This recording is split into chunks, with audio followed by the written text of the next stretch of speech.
আর এই জিহাদ সর্বকালের জন্য কিয়ামত পর্যন্ত জিহাদকে আল্লাহ পাক ফরজ করছেন। সেই জিহাদ বিভিন্ন ভাবে হইতে পারে। জিহাদের মূল মন্ত্র হইল ইসলামের কালমাকে সমুন্নত রাখা, মুসলমানদের জান মালকে সুরক্ষা দেওয়া এবং ইসলামকে রাষ্ট্রীয়ভাবে প্রতিষ্ঠিত করা। তার প্রয়োজনে যুদ্ধ জুহুদ প্রয়োজন অনুযায়ী নেতৃত্বের অধীনে থেকে পরিচালনা করতে হবে কিয়ামত পর্যন্ত। প্রত্যেক যুগে প্রত্যেক সময়ে বিভিন্ন কৌশলে জিহাদ করা ফরজ। অন্যায়ের বিরুদ্ধে প্রতিবাদ করা, ইসলামের সম্প্রসারণের জন্য দাওয়াতি তৎপরতা চালানো, সমাজ এবং রাষ্ট্র থেকে দুর্নীতি উৎখাত করা এবং ইনসাফের রাষ্ট্র কায়েম করা, এইগুলি সবই জিহাদের অন্তর্ভুক্ত। কি বলেন মাওলানা? ঠিক আছে না? দেশের এহেন ক্লান্তি লগ্নে মানুষ উজ্জীবিত একজনকে ওসমান হাদিকে হত্যা করা হয়েছে, গুপ্ত হত্যা। এই হত্যার মাধ্যমে দেশে যেন একটা প্রকট উত্তেজনা বিরাজমান। সর্বত্র মানুষ চিন্তাগ্রস্ত, দেশ নিয়া, দেশের স্থিতিশীলতা নিয়া মানুষের খুব চরমে পতিত সরকারের এহেন অন্তর্ঘাতমূলক পদক্ষেপের কারণে একজন নৌজওয়ান, একজন সত্যবাদী, ইসলাম প্রিয়, নীতিবাদী এবং দুর্নীতিমুক্ত দেশ গড়ার জন্য দৃঢ় প্রত্যয় নিয়ে সে সংগ্রামে ঝাঁপায় পড়েছিল। আর এই অকুতভয় সৈনিককে গুপ্ত হত্যার মাধ্যমে তার তৎপরতাকে স্তব্ধ করে দেওয়া হইল। এখানেই শুধু ক্ষান্ত নয়, পরবর্তীতে যারা নেতৃবর্গ আছে আন্দোলনের সাথে জড়িত, তাদের জীবনও হুমকির মুখে। তারও টার্গেটে আছে, আগ্রাসী কিলার গ্রুপের টার্গেটে। এই জন্য আমরা তাদের জন্য দোয়া করি, আল্লাহ পাক যেন তাদের জান মালকে আল্লাহ হেফাজত করেন। এই ধরনের গুপ্ত হত্যা এটা নতুন কিছু নয়। রাসূলুল্লাহ সাল্লাল্লাহু আলাইহি সাল্লামের জামানা থেকে যখন ইসলাম দিক বিদিক ছড়ায় পড়তেছিল, তখন গুপ্ত ঘাতকরা সম্মুখ যুদ্ধে পরাভূত হয়ে এরা অন্তর্ঘাতকমূলক ভাবে অভিযান পরিচালনা করত টার্গেট করে। তারই ফলশ্রুতিতে হযরত ওমর রাদিয়াল্লাহু আনহু, হযরত উসমান রাদিয়াল্লাহু আনহু, হযরত আলী রাদিয়াল্লাহু আনহু ওনারা জীবন দিয়েছেন, শহীদ হয়েছেন। আল্লাহ পাকের কাছে দুটা জিনিস সবচেয়ে বেশি পছন্দনীয়। একটা হলো আল্লাহর ভয়ে যে চক্ষু ক্রন্দন করে এক ফোঁটা পানি ফেলাইছে,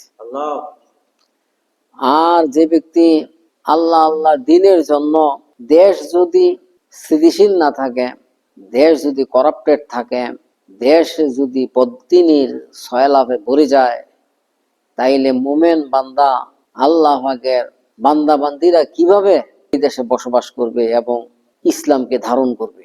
প্রকারান্তে এটাও একটা জেহাদ, এটাও জেহাদের অংশ। এই অবস্থায়ও যারা নাকি দেশের জন্য, দেশ মানে ইসলাম, দুনিয়াতে বেঁচে থাকা ইসলামের জন্য, আর ইসলাম থাকবে না দুনিয়ার সুষ্ঠু ব্যবস্থা না থাকলে। দুনিয়ার জীবনে যখন নাকি সুষ্ঠু ব্যবস্থা বিধিবিধান থাকবে না, তখন ইসলাম কিভাবে মানুষ অবলম্বন করবে, কিভাবে ইসলামের উপর চলবে? এই জন্য এই স্থিতিশীলতা, এই নৈতিকতা, এই ন্যায় নিষ্ঠা, ইনসাফের রাষ্ট্র কায়েম করার জন্য মোমেনদের জন্য এটাও একটা জিহাদ, এটাও একটা জিহাদের পটভূমি। মুসলমানরা যখন নাকি জিহাদকে ছেড়ে দিছে, তখন অপদস্থের জীবন তাদের এখতিয়ার করতে হয়েছে। আমি বলতেছিলাম আল্লাহ পাকের কাছে সবচেয়ে প্রিয় কি? গভীর নিশীথে আল্লাহর ভয়ে ক্রন্দন করা, চোখের থেকে এক ফোঁটা পানি অশ্রু প্রবাহিত করা, আর শহীদের এক ফোঁটা রক্ত, এটা আল্লাহ পাকের কাছে কি সবচেয়ে প্রিয়। আর শাহাদতের মৃত্যু কষ্টবিহীন। কেমনে কষ্টবিহীন? আসলে এটা নিয়ে আমি অনেক গবেষণা করছি, যে এই যে অস্ত্র দিয়ে আঘাত করলো, এই যে গুলি ডাইয়া লাগলো, কেমন কষ্ট করছে, কেমন কষ্ট পাইছে? আসলে নাথিন, কোনো কষ্টই না। লিবারেশনের সময় পাক বাহিনী ওই যে নদীর হেফার আছে না, যে ব্রিজটা আছে না, ব্রিজে থাকবো ওই যে ওই পাড়ার বার্সারের তলে থেকে পাক বাহিনীর মানে গুলি ছাড়ছে, গোলাবর্ষণ করছে। তো পাবলিক দৌড়াইয়া যে এনে উঠছে যে ব্রিজের তেনে এই আমাদের এই বাড়িগুলির এই টানে উঠছে।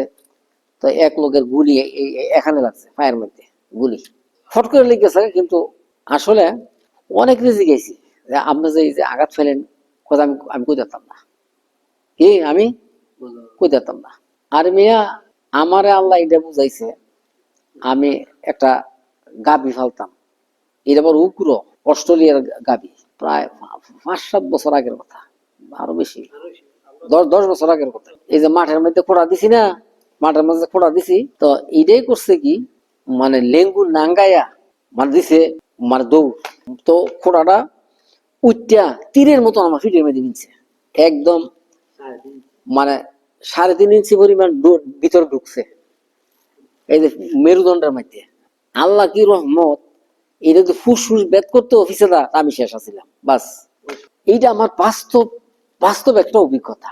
আমি মনে করলাম কি গার্জেন মাটির সাথে ইডাল দিছে, এত বড় একটা আঘাত লাগছে, 3.5 ইঞ্চি ভিতরে ঢুকছে রড, লোয়ার রড, এইটা চোক্কাইছিলাম বুঝছো, এই রডটারে মানে বাইরে চোক্কাই এলিছে মন এই মাটির ভিতরে ঢুকে ফাড়া ঠাড়া। তো এই রডটা 3.5 ইঞ্চি ঢুকান আমার ফিটের মাঝে, মেরুদণ্ডের মধ্যে। পরে আমার মনে হইলো যেন কেটা জানি ফিটে মধ্যে একটা মাটির সাদা এই ছোট সাদাটা ইরান মারছে, এরকম মনে হয়েছে। কিন্তু আমি কোনো কষ্ট পাইনি। পরে হাত দাসাইয়া দিই রড, পরে ডরে আমি ঘুরেছি গা, ডরে কি ডরে মাটির মধ্যে ঘুরেছি গা, ফইরা পরে ডাকতাছি মেশিন। পরে রাস্তার তেনে লোকজন গেছে গিয়ে আমারে পরে ধইরা পরে আমারে আনছে বাড়ির, এনো সালামের নিচ্ছে, হ্যাঁ দিকে ডরাই গেছে, কয় এইটা এনো পারতাম না, কয় হসপিটাল নিয়ে যান গা। পরে ওই যে বাসায় জেলা হসপিটাল আছে না, হ্যাঁ ইমার্জেন্সির মধ্যে আমার শোয়াইছে, শোয়াইয়া একজনে মানে 2 হাতে জাতাটা ধরছে পিঠের মধ্যে, আরেকজনে টান দিছে জোরে, টাইন না তো খুলছে এটা। আরেক লোকে এই যে এইরকম ভাবে ফিলছে, কিন্তু আমি আমি তো কোনো কষ্ট পাইছি না, রক্তপাত হয়েছে না, হাড্ডির ভিতরে গিয়ে ঢুকছে এটা। আরেক লোকে এরকম বাসার মধ্যে অ্যাক্সিডেন্ট হয়েছে, এই হাতটার মধ্যে গ্লাস পইরা মানে এটা একদম ক্ষত বিক্ষত হয়ে গেছে, শেষ হয়ে গেছে। কয় যে আমি আমি কই যেতাম না, ফট করে হয়ে গেছে। শাহ ইসমাইল শহীদ রহমতুল্লাহ যখন নাকি ইংরেজদের সাথে মোকাবেলা করলো, ইংরেজদের সাথে মোকাবেলা, উনি এক ফ্রন্টের উনি ছিলেন, কমান্ডার ছিলেন। আরেক ফ্রন্টের কমান্ডার ছিলেন আশরাফ থানভীর রহমতুল্লাহ বোধ হয়। এইটা হইলো বাঁশের কেল্লা, তিতুমিরের বাঁশের কেল্লার যুদ্ধটা, এইটা ওই বাংলাদেশে ওই মানে একটা ফ্রন্টের কমান্ডার ছিলেন শাহ ইসমাইল শহীদ রহমতুল্লাহ রায়, আরেকজন ছিল হাজি আমদাদুল্লাহ মহসিন মুক্তি না মা আশরাফ থানভীর, আমার এটা সঠিক খেয়াল নাই গা। তো স্বপ্নে উনি দেখছে যে উনি উনি শাহাদত বরণ করছে। তো উনি আগে দেখেও পরে উনি একজন বুজুর্গ সম্ভবত মাওলানা আশরাফ থানভীর রহমতুল্লাহ বোধহয় উনি অনুরোধ করছে যে আমার আপনি থাকবেন, আমার তো আজকে শাহাদত, আমি আজকে শহীদ হয়ে যাব, আপনার কাছে থাকলে আমার আমার ভালো লাগে, আমার একটু সাহস কম। প্রথম ইংরেজরা পরাজিত হয়ে গেছে, পরে কেন্দ্রীয় ফোর্স আইসা মানে আক্রমণ কইরা এই বাঁশের কেল্লা মানে ধ্বংস কইরা দিয়া অনেক মুজাহিদ হত্যা করছে, অনেক মুজাহিদ। তো ইসমাইল শহীদ রহমতুল্লাহ ওনার বুকের মধ্যে গুলি লাগছে, তখন উনি এখানে পইরা আছে রক্তাক্ত অবস্থায়। তো ওনারে ধরাধরি করে মসজিদে নিয়ে রাখছে। এই ঘটনার পরে যখন নাকি ইংরেজরা এখানে জয়লাভ করলো, তখন চিটাগাং থেকে একদম পাকিস্তান পর্যন্ত প্রত্যেক গাছে গাছে মানে হাজার হাজার আলেমকে মানে ঝুলাইছে, ফাঁসিতে ঝুলাইছে। মুসলমানদের মানে করুণ ইতিহাস গেছে, মারাঠারা, এরপরে সিন্ধু নদ রক্তে লাল হয়ে গেছিল পানি। এই জন্য হযরত মাওলানা আব্দুল গাফফার সাহেব বলতেন, উনি ইসলাম জিন্দা হোতা হ্যায় হার কারবালা কা বাদ হ্যায়। এই কথাটা এই জামানার কোনো আলেমের মুখে শুনি না। ইসলাম জিন্দা হোতা হ্যায় হার কারবালা কা বাদ হ্যায়। এই জামানায় তো আমরা ইল্লা মাশাল্লাহ পদের জন্য, নেতৃত্বের জন্য ফাড়াফাড়ি করি। আমি এসা, হ্যাঁ আমি হেসা, অতএব আমি তারে আমি কিভাবে মানবো, এই জন্য আমি কি ডিভাইড হয়ে আবার আবার দল গঠন করি। নফসই বলি দিতেছ না তো জান বলি দিবা কেমনে? জান দেমন লাগবো, এরপরে দিন জিন্দা হইব, এমনে না। দাওয়াত আর তবলিগের মেহনতের দ্বারা সারা পৃথিবীতে একটা জাগরণ দেখা গেছিল, কিন্তু এটা আমি চিন্তা করে কুলাইতারি না, বুঝছো? ইসলামের প্রথম জামানায় যেভাবে আল্লাহ পাকের সাহায্য ছিল এবং তারই প্রভাবে ইসলাম যেভাবে দিক বিদিক ছড়ায় পড়ছিল, কিন্তু ইসলামের সেই প্রদীপ যেন এখন নিবু নিবু হয়ে যেতেছে, সীমিত হয়ে যেতেছে এবং প্রতিকূলতায় ভরপুর।